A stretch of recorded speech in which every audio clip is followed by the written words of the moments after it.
Bueno, vamos a leer el Bhagavad Gita tal como es, capítulo número 4, texto y...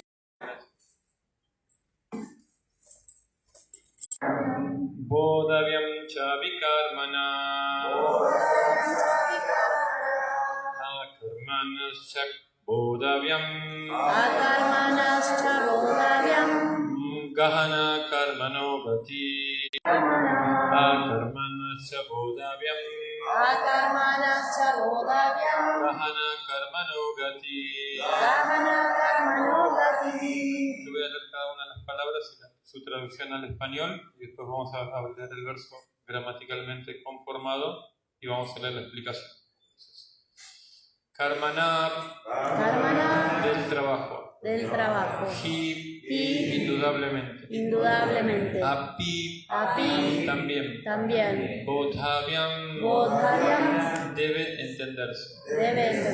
Bodhavyam, para entenderse. Cha, también. Vikarmana, del trabajo prohibido. Akarmana, de la acción. Cha, también. Bodhavyam, debe entenderse. Gahana, muy difícil. Karmana, del trabajo. Gati, entrada. Entonces, el texto dice así. Lo voy a leer yo solito. Dice así. Las complejidades de la acción son muy difíciles de entender. Por consiguiente, uno debe saber bien lo que es la acción prohibida y lo que es la inacción. Significado de este texto por fundador Acharya del Movimiento de Conciencia de Krishna, Bhaktivedanta Swami Srila Prabhupada. Dice así, dice: si uno es sincero en lo referente a liberarse del cautiverio material, tiene que entender las diferencias que hay entre la acción, la inacción y las acciones desautorizadas. Uno tiene que aplicarse en ese análisis de la acción, la reacción y las acciones pervertidas. Además, la palabra es desvirtuadas, la traducción un poquito no está exacta, porque se trata de un tema muy difícil. Para entender el proceso de conciencia de Krishna y la acción conforme a sus modalidades, uno tiene que llegar a saber cuál es su relación con el Supremo. Es decir, aquel que ha aprendido perfectamente sabe que cada entidad viviente es un servidor eterno del Señor y que, en consecuencia, uno tiene que actuar con conciencia de Krishna. Todo el Bhagavad Gita está dirigido hacia esta conclusión. Cualesquiera otras conclusiones que vayan en contra de ese estado de conciencia de Krishna y sus acciones acompañantes son vikarmas o acciones prohibidas. Para entender esto, uno tiene que asociarse con autoridades del proceso de conciencia de Krishna y aprender el secreto con ellas. Esto es como aprender con el Señor directamente. De lo contrario, hasta la persona más inteligente de todas se habrá de confundir. El texto entonces decía, las complejidades de la acción son muy difíciles de entender, por consiguiente uno debe saber bien lo que es la acción prohibida y lo que es la inacción. Om Gyanati Mirandasya Jananjana Salakaya Shurumiritanjana Tasmai Sigurave Namaha. He nacido en la más oscura ignorancia, mi maestro espiritual está abriendo mis ojos con antorcha del conocimiento del reflejo de mis humildes y respetuosas reverencias. Namam Vishnupadaya Krishna Prestaya Bhutale Simate Bhakti Vedanta Swamine Namaste Sarasvate Deve Gauravani Prachadine Nirvichesha Sundyavadi Pashyata Desatarine Namam Vishnupadaya Krishna Prestaya Bhutale Simate Bhakti Bhushan Swamine Prabhupada Sambandaya Sarvatra Gaurikadaya Satya Krishna Satya Krishna Marga Sri Namaste. Bueno, entonces Srila Prabhupada nos explicó que el Bhagavad Gita tiene, por un lado dijo 20 temas importantes y después los volvió más esenciales en 5 temas. Entonces, si uno comprende estos 5 temas del Bhagavad Gita, va a tener una idea general de lo que vamos a aprender en este texto, ¿no? O sea, es una filosofía hablada en un campo de guerra hace 5.000 años atrás por la misma suprema personalidad de Dios Krishna, la divinidad suprema, a un guerrero que se llamaba Arjuna. Y como decimos, estos 5 temas principales son Atma, la identidad, o sea, ¿qué es nuestra verdadera identidad? Kala, como una mirada biológica de cómo florecen, cómo se germinan las semillas y cosas así, sino el principio esencial de por qué existe esta naturaleza que hacemos, las reacciones que hay en las actividades, y lo último tema, el más esencial, es Ishvara, el controlador, el Señor Supremo en su aspecto controlador. Entonces, estos son los 5 temas esenciales del Gita, y para aprender sobre el karma, estos textos que yo estoy citando ahora, el texto de hoy y algunos textos más de este capítulo 4, nos pueden ayudar a entender, al menos a nivel esencial. Entonces, acá tenemos 3 conceptos que aparecen en el texto sánscrito para que vayamos tratando de identificar el texto con la filosofía. Entonces, tenemos karma, no, que es sacado del verso karmana o karma, actividad, piadosa se llama eso, una actividad que trae consecuencias materiales piadosas o buenas consecuencias materiales.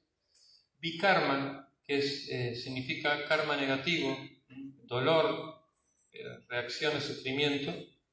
Y el tercer contexto es akarma. Como en el idioma español, sería prefijo, el prefijo a, en este caso es lo mismo que en el español, vuelve antónima a la palabra. Entonces, si karma es actividad material, akarma significa actividad no material, actividad espiritual, o actividad libre de karma. Entonces, karma es actividad que trae reacción y akarma significa que no trae reacción. Bueno, entonces eso es lo primero.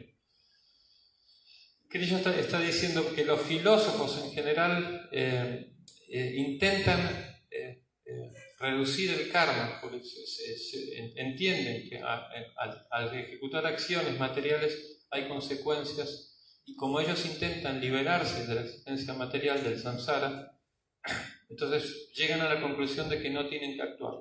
Entonces ellos dicen, akarma significa no actuar. Pero lo que está diciendo Krishna acá, aquel que ve la acción en la inacción, en punto importante.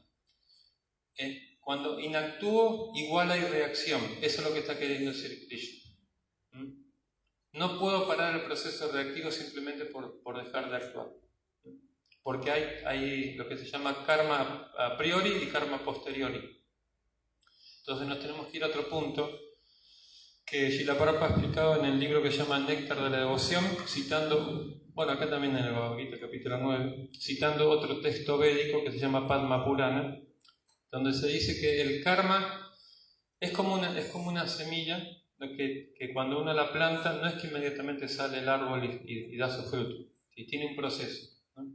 Entonces, este proceso el resultado de la reacción tiene 4 etapas. Vamos un poco más para atrás, son 5 etapas en realidad.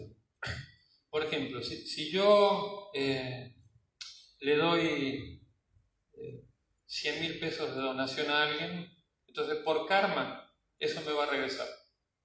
Entonces la gente que entiende esto sabe que no hay pérdida en dar. Estamos acostumbrados en una sociedad consumista, egoísta, donde todos los centramos en nosotros y pensamos, si yo doy salgo perdiendo. Pero entendiendo la ley de karma vamos a darnos cuenta que no es así. Es más, lo que explica el Bhagavatam, si uno le da, por ejemplo, el mismo ejemplo, 100.000 pesos a una persona ordinaria, entonces vuelve la misma cantidad. Si uno le da a un brahmana, una persona dedicada a actividades espirituales seria, una persona seria dedicada a actividades espirituales, vuelve por 10. Entonces ahí los hindúes sobre todo hacen cálculos. Quiero que me vaya bien en los negocios, entonces voy y le doy a un brahmana. Calculan. ¿No? Y si uno le da a un brahmana avanzado, vuelve por 100, dice Srila Prabhupada. Y si uno le da a un devoto puro, vuelve ilimitado. Pero en todo caso, dice Srila Prabhupada, el devoto de Krishna, el devoto de Dios, no da por está esperando recibir buen karma. No mide, no está, es más, prefiere que no regrese nada.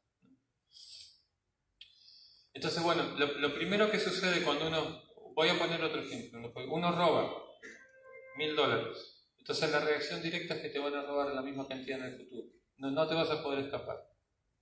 La ley del karma es infalible. Puede ser que a las leyes de la jurisprudencia material uno se pueda escapar, pero con la ley del karma es imposible, ¿no? Esa es la primera reacción. Pero hay una reacción más difícil todavía, ¿no? que se queda en forma de semilla, que es el primer estado de estos 4 que ya he mencionado. Entonces, esa reacción en forma de semilla significa que el deseo de robar va a seguir incrementándose. Y lo que significa que si consumo de vuelta el acto, me enredo más en más karma, ¿no? Entonces, no es tan complicado el que recibas, que te quiten los $1.000. Bueno, para la mente de uno va a decir, uy, qué triste, pero te lo mereces. El problema es el deseo que incrementa. Entonces, el deseo está guardado en forma de semilla en el corazón, en la conciencia, y brota, que es el segundo estado que se llama kutam, que es una tendencia psicológica a pensar en hacer algo malo. Por ejemplo, ¿no? El chico, pues nosotros pensamos que los niños son inocentes, pero no están así, porque son seres eternos que ahora están en esa etapa de cuerpo niño y en la vida anterior hicieron quién sabe qué cosas, ¿no? Entonces el niño a los 6-7 años va a la escuela y le da ganas de robarse las cosas que tienen sus compañeros en la escuela. Eso es una tendencia psicológica, ¿no? ¿De dónde viene? No lo aprendió en la casa. ¿O sí? ¿Quién sabe? ¿No? Pero si no lo aprendió en la casa, eso viene de vidas anteriores. Eso se llama kutam. Después ya el deseo ya está recurrente, ya hizo el plan, ¿no? Pues cuando se vayan al recreo los chicos no va a haber nadie, la profesora tampoco está comiendo la merienda, este es el momento justo, ahora, ¿no? Entonces, y consuma el acto. Entonces, esa última etapa se llama prarabdha, el karma manifiesto. Los psicólogos dicen, por ejemplo, Jung, ¿no? Hablaba del inconsciente, tenemos un inconsciente personal y un inconsciente colectivo.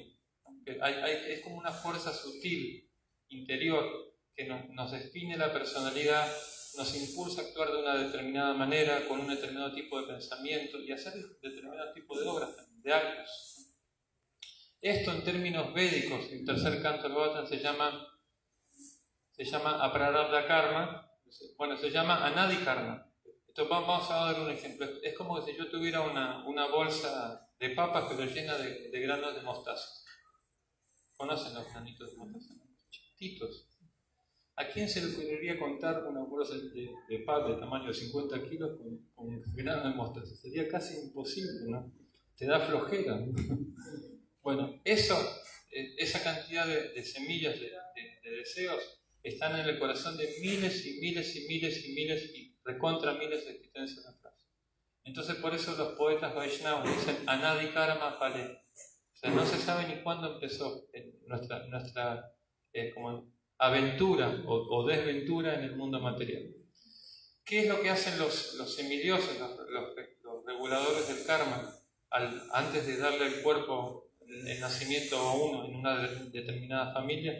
Agarran de ese zapote gigante una cantidad de semillas, no todas, porque si tuviéramos que recibir todas las reacciones del karma de vidas anteriores en una sola vida, el cuerpo explota. Entonces agarran una cantidad y de las reacciones buenas y de malas es como tener dos cuentas de banco, una que está en rojo y la otra que está en azul, ¿no? Entonces están las dos, puña papa se llama. Papa en el pecado y puña en esa actividad piadosa. Y ese cúmulo pequeño se llama una vida, una unidad de reacciones kármicas. El nacimiento significa que una unidad de una bolsita, de la bolsota, se agarra una bolsita y se forma un cuerpo material donde se van a experimentar las reacciones buenas y malas, ¿no? Entonces, esas son las 4 etapas del karma. Los filósofos Hare Krishna, los devotos, comprenden muy bien cómo funciona esto y no hacen, ni como los filósofos liberacionistas que quieren dejar de actuar. Por ejemplo, hay un grupo de ellos que se llaman Karma Mimansas, con un preceptor que se llamaba Jaimini, filósofo, y bueno, especialmente sus maestros, sus estudiantes protegen a sus maestros, se ponen un tapaboca, porque cuando uno respira está matando gérmenes, ¿no? Van con una escobita adelante para quitar los insectos, ¿no? Muy complicado seguir ese sendero. Prácticamente es imposible no matar. Acá dentro del cuerpo tenemos un zoológico, ¿no? Está lleno de virus, gérmenes, está llenísimo de otras entidades vivientes.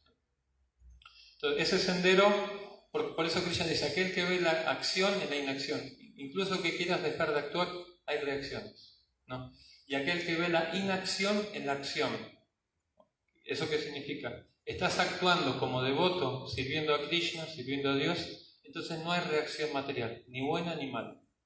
Es inteligente. Dice Saudinam Manushyusa Yukta Krishna Karma Krishna. El próximo texto dice, es Buddhi, es una persona inteligente y entiende las cosas como son, ¿no? Pero de todas maneras, para definir, para entender un poco qué son actividades piadosas y qué son actividades pecaminosas. Entonces, hay 4 actividades piadosas, 4 categorías y 4 categorías de actividades pecaminosas. ¿Por dónde empezamos? Las malas, primero las malas noticias. Bueno, dice que en sánscrito es Dyuta Pana Striya Suna, que es actividad, como se dice, juegos de azar, ¿no? Eso trae muy mal karma. ¿Por qué? Porque la persona que quiere ganar dinero sin su propio esfuerzo está queriendo ganar dinero del esfuerzo de los demás. Además de eso, en una conversación Prabhupada estaba hablando con uno de sus estudiantes y le dijo, en Monte Carlo, estaba citando ese lugar, hay muchos casinos y la gente va a apostar tanto que cuando pierden se quitan la vida, los cuerpos están ahí, la gente ya sabe que se van a matar, entonces lo sacan, es como parte del juego. Hay gente que se quita la vida. Y es así, hay gente que por entrar en el juego pierde todo, pierde la casa, pierde todo. Y lo importante de esto es que no depende de su propio esfuerzo. Entonces, esa actividad trae muy mal karma, muchas malas consecuencias. Pana significa líquido, o sea, beber sustancias embriagantes, alcohol, drogas en general. Eso no hace falta explicar demasiado todas las consecuencias que traen a nivel psicológico, físico, para uno, para la familia, para los seres queridos.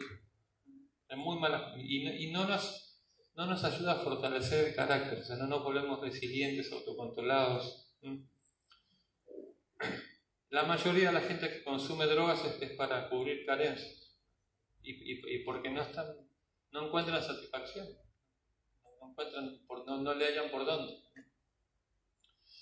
Después ser irresponsables sexualmente, irresponsabilidad sexual trae muy malas consecuencias, sobre todo el aborto. Podemos tener miles de teorías de cosas sociales y todo esto, pero la cuestión es que, por ejemplo, a veces se hacen encuestas, propagandas, pero ni una menos, ¿no? ¿Qué tal si es una niña la que está en el vientre? ¿Se entiende? Sería una menos. Entonces, la mejor manera para evitar todas esas situaciones es autorrestricción sexual. Esa es la mejor manera. Entonces se dice que un ser humano civilizado restringe la actividad sexual y la lleva a cabo, la ejecuta dentro de principios morales, principios religiosos, para la concepción y dentro del matrimonio. Y de esa manera nos evitamos muchos rollos. Entonces esa es la tercera actividad negativa. Y la cuarta es yuna, que es la matanza irrestricta de animales, especialmente de la vaca. De las cuatro, la peor es la última. Porque se dice que hay 7 madres, aparte de la madre biológica. La vaca se considera también, tiene esa aproximación maternal al ser humano, porque alimenta al ser humano después de que la mamá deja de darle pecho al hijo. Bueno, entonces esas son las 4 actividades negativas que traen mal karma. Porque a veces hay como se dice, en distintos procesos espirituales, se dice qué es pecado, qué no es pecado. Esto es algo universal, no tiene que ver con el proceso espiritual que uno sigue. Y sobre todo si uno quiere desarrollar sensibilidad, intelectualidad espiritual, esa comprensión espiritual, debe dejar de comer carne. En algún punto eso se llama ahimsa, ¿no? La no violencia. Las 4 actividades que traen buen karma, entonces dice la reina Kunti, una devota muy muy profunda, dice: Janma Aishvarya Sruta Srivir Edamana Vadam Punam Naivarhati Avidantumbai Tuana Kinchana Guchana. Dice que Janma, o sea, el nacimiento en una familia, en un linaje, en un buen linaje, ¿no? Y claro, en este contexto tenemos que decir no solamente porque son aristócratas o pudientes o con posicionamiento social, sino porque contienen a la persona emocionalmente. O sea, tener una buena familia donde hay padres, madres, tutores, tíos, que estructuran la psicología del niño, de la niña, para que sea un ser consciente, fuerte, ¿no? Soles y lunas, o sea, hombres y mujeres fuertes, ¿no? Para poder aportar a la sociedad, es algo muy difícil de encontrar, pero es una riqueza que si alguien la tiene es porque sus actividades de las vidas anteriores se las ha favorecido, ¿no? Entonces, Janma, hay varios recursos materiales. Sruta, buena educación, buena preparación, y a este respecto no solamente educación material, sino educación espiritual. Esa educación es mucho más importante que ser una persona culta espiritualmente, es mucho más importante que la educación material, ¿no? Y belleza física, o atractivo, o encanto, o carisma, vamos a decirlo de esa manera. Entonces, son herramientas que al tenerlas lo dejan a uno bien parado dentro de una sociedad, dentro de la vida. El afecto del padre y de la madre es tan importante, ¿no? Que cuando eso no está, los psicólogos lo dicen también, o sea, las personas quedan con hambre emocional, ¿no? Con mucha carencia. Y es difícil, como se dice. Yo lo puedo ver esto, me he dedicado a servir y formar jóvenes desde que estoy practicando conciencia de Krishna, y veo como los jóvenes de hoy en día cada vez vienen con más dificultades, más desafíos en ese sentido. Y todo eso tiene que ver porque su contención no está fuerte. Principalmente viene por ahí la cosa. Entonces, Jan Maipar, esas son las 4 actividades piadosas. Entonces, claro, el devoto de Krishna entiende, como practicante, dice: yo tengo algunas actividades piadosas puede ser que tenga, algunas actividades no virtuosas también puede ser que las tenga, pero en todo caso, porque acá se habla de esa vikarma, ¿no? Que es actividad pecaminosa. Entonces, hay 2 maneras de entender este concepto. Para la gente que está muy elemental en la comprensión espiritual, en el desarrollo de conciencia, está más vinculado a lo moral. Y en este contexto hay 3 preceptos que en la tradición védica son como la brújula, que es ver a toda, en el caso del hombre y en el caso de la mujer lo mismo. En el caso del hombre, ver a toda mujer, excepto la esposa de uno, como una madre, o sea, en el sentido que va a respetar, no va a usurpar, va a cuidar, va a proteger. Ver la propiedad ajena como si fuera basura en la calle, en el sentido que no voy a querer tomar algo que no me corresponde, en ese sentido, no que desdeño las pertenencias de otro, y ver el sufrimiento ajeno como mi propio sufrimiento, o sea, la empatía, la solidaridad, la compasión. Entonces, si entendemos eso, entonces se puede decir que empezamos a salir del plano vikarma material. Pero lo que se está explicando acá es otro concepto más avanzado de vikarma. Dice: cualesquiera acciones que no te conduzcan al proceso de conciencia de Krishna, cualquier sistema moral donde Dios no esté presente, eso se considera una actividad pecaminosa, ilícita, o que te mantiene en este plano material. ¿Me explico? Entonces hay senderos morales, hay muchos, pero muchos de ellos son ateos, ¿no? Claro, es mejor tener un sendero moral, aunque sea ateo, que es la ley de la selva, ¿no? Por supuesto que es mejor. Pero para un devoto de Dios, o sea, alguien que se declara, nosotros nos declaramos como sirvientes de Dios, y lo decimos a los 4 vientos, no tenemos ningún problema, somos sirvientes. Eso es lo que somos.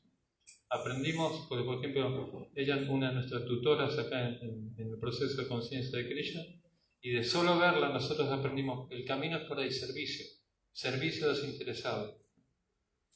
Y eso trae tanta felicidad, tanta paz, tanta expansión de conciencia. Es por ahí, la clave es por ahí. En el mundo material no nos enseñan eso, nos enseñan que cuanto más adelante estás, eres mejor. O sea, y se vive en un mundo de no autenticidad, donde el ego es el medio de sobrevivencia. Entonces, para poder existir en una sociedad tan competitiva, tenemos que adoptar una postura, tenemos que adoptar un ego.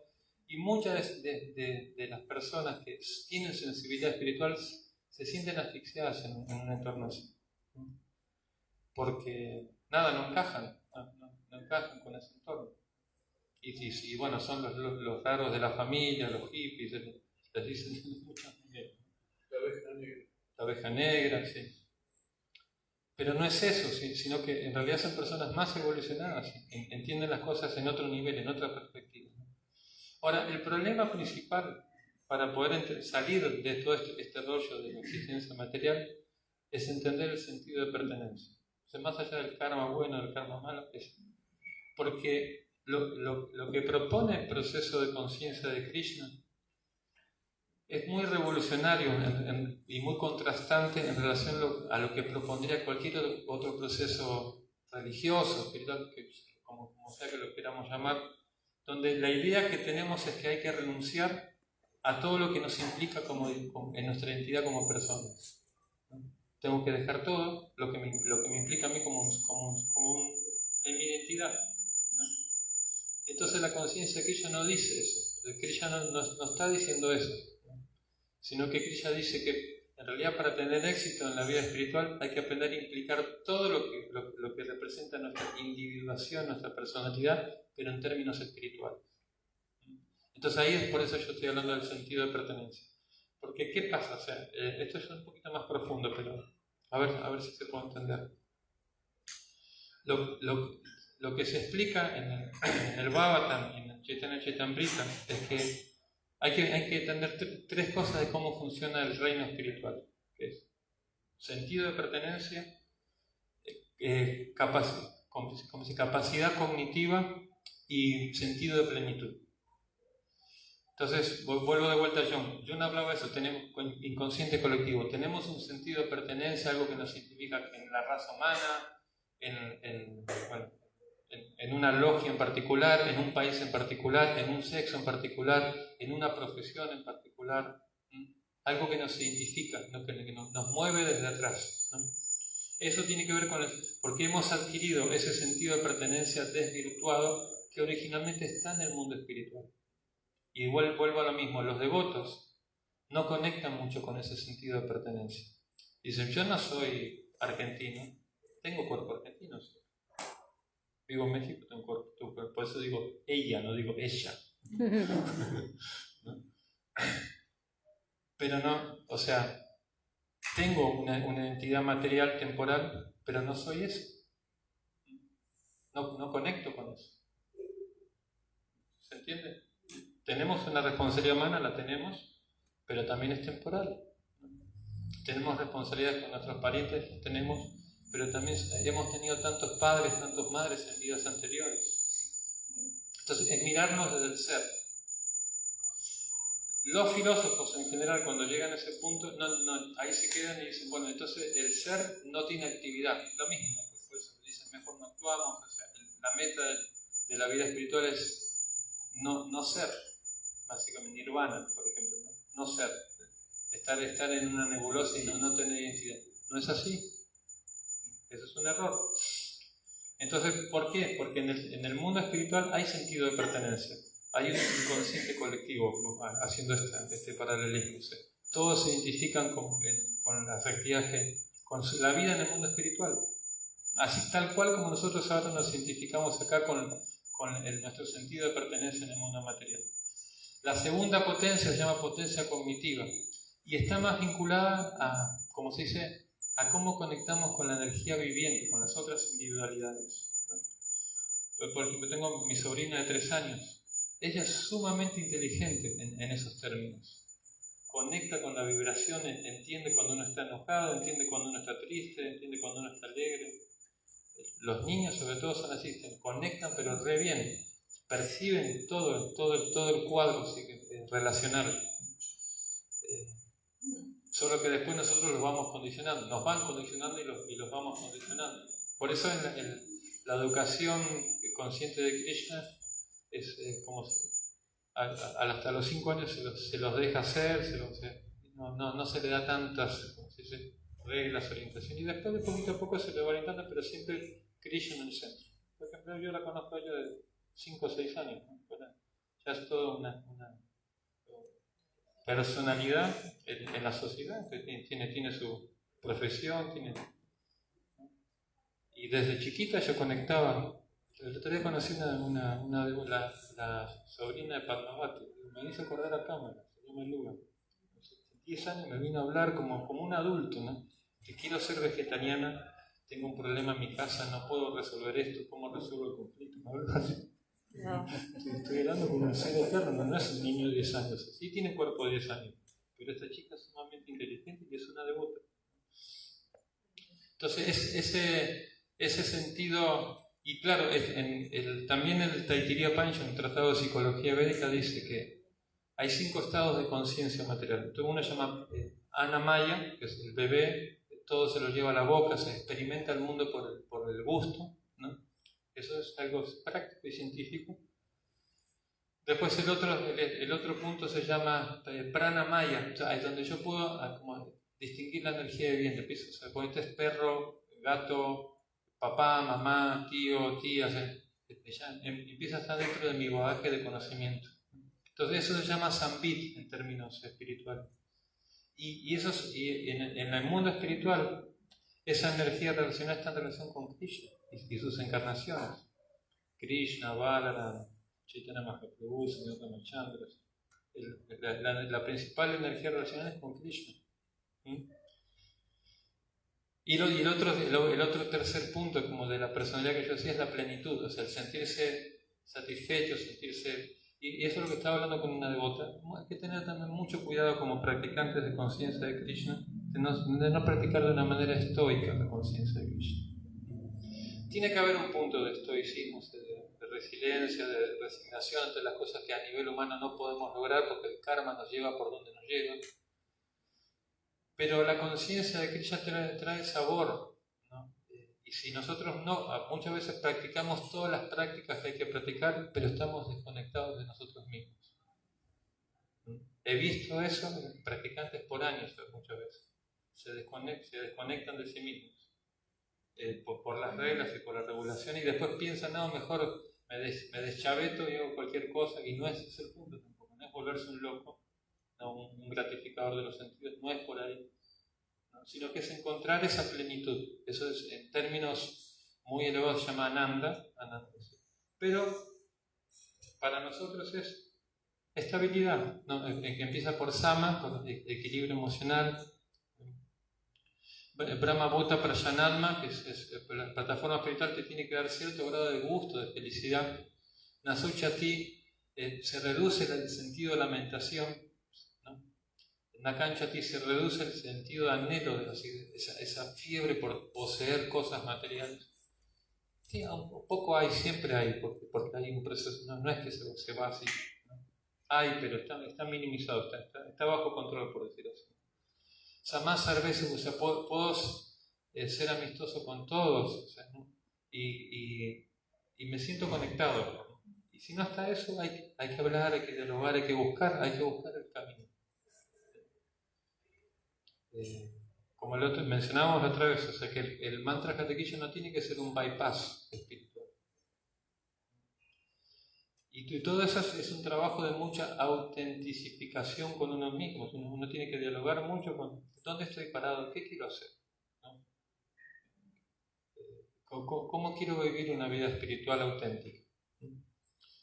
Entonces, bueno, cuando entendemos que el sentido de pertenencia se puede implicar con la vida espiritual, y entendemos que la vida espiritual tiene actividades, como estoy diciendo acá, y que todas esas búsquedas que tenemos de afecto, somos consumidores de afecto y dadores de afecto, eso es lo que nos sostiene a todos.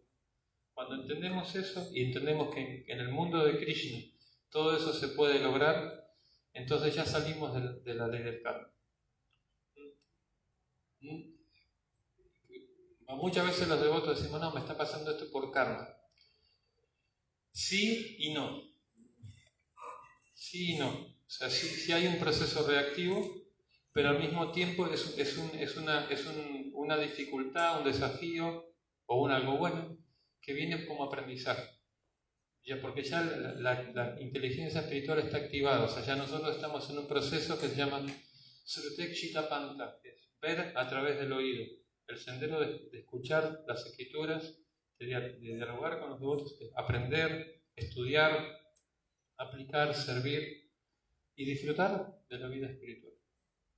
Entonces, esto es un poquito la idea general que yo quería comentar en relación con este texto. Voy a volver a repetir el texto y si quieren hacer comentarios o preguntas, acá estamos. Las complejidades de la acción son muy difíciles de entender, por consiguiente uno debe saber bien lo que es la acción, lo que es la acción prohibida y lo que es la inacción. ¿Preguntas? La práctica de yoga es kármica, entonces. Si cualquier práctica de yoga automáticamente es kármica. Bueno, o sea, cuando uno entiende la perspectiva consciente de Krishna, la práctica del yoga es para limpiar, para quitarse el karma bueno y el malo, las dos cosas, ¿no? La depuración. Del bueno y del malo, ¿no? De las dos, porque uno quiere situarse como un ser espiritual. Y si el karma bueno te molesta para ser un ser, por ejemplo, George Harrison, ¿no? Tenía tan buen karma que él le dijo a Srila Prabhupada, quiero ir a vivir un templo. Le dijo, ¿no? Yo no quiero la fama, no. Y Prabhupada le dijo, no. vamos a tener que usarte buen karma. Es un servicio, vas a tener que usarte buen karma y compone para Krishna y te quedas ahí. Entonces hay otra cosa más, que es otro importante saber, que cuando hay gente que tiene mucho dinero, a veces es una miseria, porque no confían en nadie. Y con razón, porque mucha gente se quiere acercar a ellos lo ven como billeteras caminando. Entonces, en una comunidad espiritual hay que tener mucho cuidado con eso. Muchísimo cuidado. Son devotos, no son ricos, son devotos.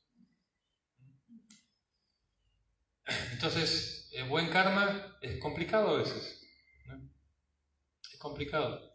Sobre todo porque un devoto sabe, donde yo encuentro gusto, felicidad, cantando el santo nombre, sirviendo a Krishna, estudiando las escrituras, ayudando a los demás, sirviendo, cocinando para los demás. Ahí es donde yo encuentro placer, no necesito otro placer, ¿no? Ya encontré la felicidad, ¿no? Entonces no tengo que buscar en las cosas que Por eso la reina Kunti dice, no, la gente que está demasiado pegada al camino del buen linaje, de educación material, belleza física, carisma y todo esto, no pueden cantar Naivarjati, no merecen cantar el santo nombre, no tienen sinceridad en el corazón. Entonces es lo mismo, nosotros no somos cantantes. Y yo siempre, ayer le estaba diciendo a los devotos, que el kirtan no se debe maquillar tanto, ¿no? Y si es desafinado, mejor. Porque el kirtan es para glorificar a Dios, para integrar a los devotos, no hay que estar en tanta postura. Uno mismo no se siente bien. Así hay muchas cosas que tenemos. Por ejemplo, a Indra, cuando los devotos quieren ir a cantar, le dice, bueno, primero vaya y lave los baños del templo. Entonces, primero practique la humildad y después entre en el canal. Bueno, eso. Los procesos yógicos hoy en día son muy superfluos en general, ¿no? Y no hacen yoga en ese sentido, no están haciendo un proceso de purificación de conciencia. Es para el cuerpo, para que esté un poco mejor. Se habla, por ejemplo, la gente que enseña Astanga Yoga hablan de moral, y está muy bien. Es una atmósfera propicia para que después la conciencia de Krishna pueda establecer. Pero a veces se complica, porque cuando uno está tan bien materialmente, ya es como que no entiende que el mundo material es temporal. Entonces, trae sus pros y trae sus contras, ¿no? El proceso yogi. Krishna, como explica acá, el mejor proceso es el de la acción consciente de Krishna, no de retirarse. Aparte porque, o sea, si vamos a hablar estrictamente, el yogi que hace Astanga Yoga tiene que irse a una cueva, cortarse el frenillo de la lengua, taparse la faringe y la laringe, no respirar más. Un amigo lo lleva a una cueva con una soga, lo despide y dice, nos vemos en unos 1000 años. Esos son yogis, ¿no? Se ponen las manos así para que las uñas no le corten las venas, porque van a estar meditando el cuerpo va a quedar en estado como sé, cuando el corazón late muy bajo, tiene un nombre técnico eso. En bradicardia, exactamente, ¿no? Deepak Chopra dice que cuando fue a estudiar a Kashmir, Madras, ahí estuvimos nosotros una vez. Había un yogi que quedó en bradicardia, lo enterraron 3 días, después lo sacaron y ahí estaba, vivito y coleando. Entonces, así hacen los yogis y no, o sea, eso no es para nosotros. ¿Quién va a hacer eso? Muy poca gente puede hacer ese tipo de cosas. Eso es el Astanga Yoga, así en esencia. Entonces, sí. Gracias, Prabhu, por la clase. Había escuchado una vez que las familias de los devotos también se benefician con la práctica del devoto. ¿Podría explicar un poco de eso? Sí, claro. Digamos, lo que dice Srila Prabhupada es, por ejemplo, en un jardín, con que haya un solo árbol que dé flores de jazmín, por ejemplo, ¿no? El azar es un aroma muy, muy penetrante, ¿no? y embellece aromáticamente hablando de todo el jardín. De la misma manera dice, si por cientos de generaciones en un linaje familiar no aparece un solo devoto, pero después en esa familia aparece un solo devoto, ese solo devoto puede como se dice, liberar, y liberar tiene que tener su contexto, pero bueno, liberar 7 o 14 o 21 generaciones para atrás y para adelante. Depende del nivel de pureza que tenga ese practicante. Y si la Prabhupada explica algo muy interesante en el séptimo canto, en relación con eso, dice, porque normalmente, y eso es lo mismo que dicen los consteladores, ahora hoy en día está muy en boga el tema de la constelación familiar, que más o menos nos tenemos que remontar como 4, hasta el tal, a ver, sería papá, abuelo, bisabuelo, tatarabuelo, hasta ahí, ¿no? Más o menos. Hay una conexión karmática fuerte, después ya se empieza a perder más esa conexión.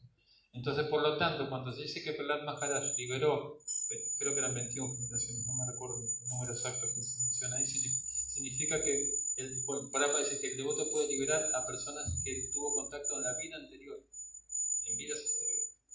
No solamente el linaje de estas familias se evoluciona, sino los linajes anteriores. Entonces hay que tener mucha gratitud con los padres, con las madres que nos dan el vehículo, y con todos, porque yo tengo mucha gratitud le decimos mala noche a mi profesora que me enseñaba, porque tenía carácter difícil, acá en Flores, en el colegio, en la escuela, pero me enseñó a leer, y yo estoy usando la vista en el Bhagavatam, sobre todo el Bhagavatam, el rayo de los libros y el Bhagavad Gita.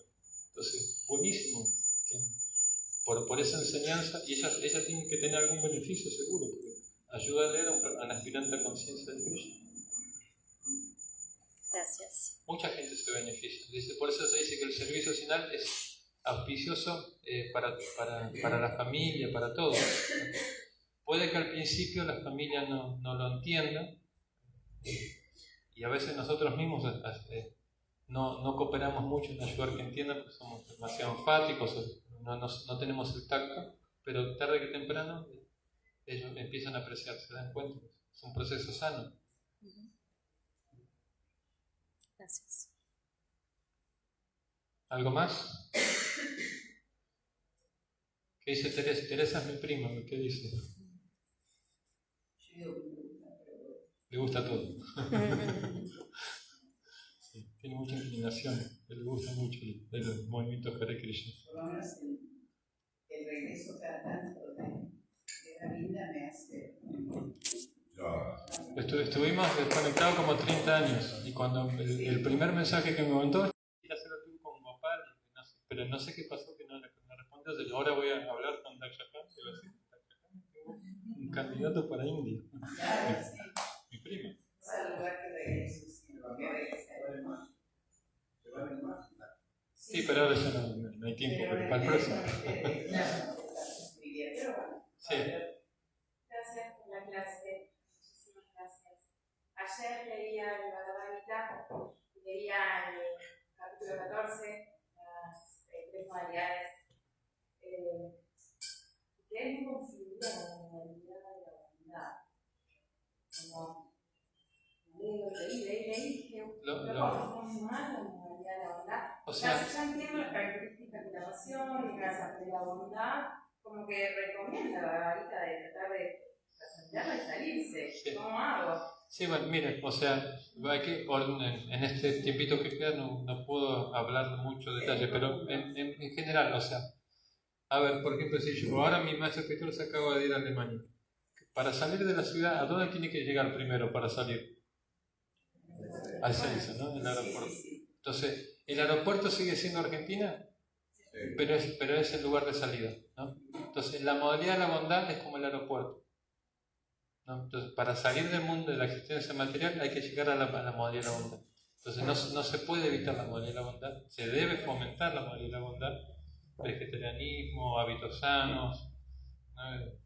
Buena respiración, buena hidratación, buena alimentación, buenas relaciones, vida más liviana, no tanto estrés, práctica del mantra Hare Krishna, es lo esencial, ¿no? Sadhana se llama rutina espiritual, es una rutina que es fácil de aprender, ¿no? Hay cosas esenciales y cosas más detalladas, pero las esenciales, que es cantar el santo nombre, una lectura regular, hábitos alimenticios, se puede aprender. Y ahí está. Después, claro, que ella va a hilar más finito y dice, hay que tener cuidadito porque la modalidad de la bondad te puede desarrollar orgullo. Estaba viajando a Colombia una vez con una señora, me vio vestido así, me encantó. Empezamos a hablar, y ella me dice que estaba en el catolicismo y que como que estaba conflictuada con la caridad. Entonces digo, bueno, pues a ver, cuéntame cuál es su... Entonces, no, porque yo veo que van a la misa a la hora estelar, ¿no? Para que lo vean, que están dando la donación y selfie, por favor, en fotos. Yo estoy dando la donación, soy el bueno, ¿no? Entonces estás haciendo obra para sentirte... Claro, ¿no? Entonces es una trampa. Pero, o sea, llega un punto donde se empieza a dar cuenta de esas cosas y bueno, tiene que ir trabajando. Poco a poco, porque mejor que tratemos de llegar a la bondad, que estamos bastante lejos. Empecemos por ahí. Ya después hablaremos después. Recién acabo de llegar, perdón, pero justo tocaron un tema y yo tenía una pregunta en relación con... Tenemos 1 minuto y medio ahora. Bueno, se la paso. Yo estaba pensando eso, ¿no? Uno tiene que llegar a la modalidad de la bondad para poder trascender. Pero, o sea, puede haber quizás a veces, y no con esto uno se debe confiar de eso y no tratar de ponerse en la modalidad de bondad, pero puede haber a veces que uno esté en la pasión o en la ignorancia, pero que reciba una misericordia de Buda, de Krishna y pueda lograr, no sé, trascender o no sé, o al menos situarse en la bondad. Sí, podemos tener, como le dijo Purushottam Maharaj, un devoto en Rosario, usted puede, desde la pasión, hacer bondad, pero no hacer, porque mucha pasión tiene usted. Entonces, hay gente que es así, es muy cinética, ya trae un karma de que tiene hormigas en el cuerpo, en la mente, en los sentidos. ¿Sí? O sea, y no se le puede pedir, bueno, por ejemplo, esa gente para adorar a la deidad es un suplicio para esas personas. Pero bueno, deben tratar de practicar, pero mientras tanto hay que hacer servicios prácticos, ejecutivos, o sea, hacer cosas que te quemen la pasión. Y si te hacen demasiado tamas también se requiere, la tama se requiere para reconstituir el cuerpo, reciclar, descansar, se requiere tama. O sea, el tama y raya se requieren, los dos. Pero a medida que uno va practicando se requiere más sattva. Pero y cada persona tiene una mezcla de más raya, más sattva, más tamas. ¿Cuál es el resultado de un servicio en la modalidad de la pasión? ¿Qué puede tener? Empieza a hacer servicio y como dice, el burro va acomodando la cara caminando. Tranquilo, no te preocupes. Shila Prabhupada tiene 16 años.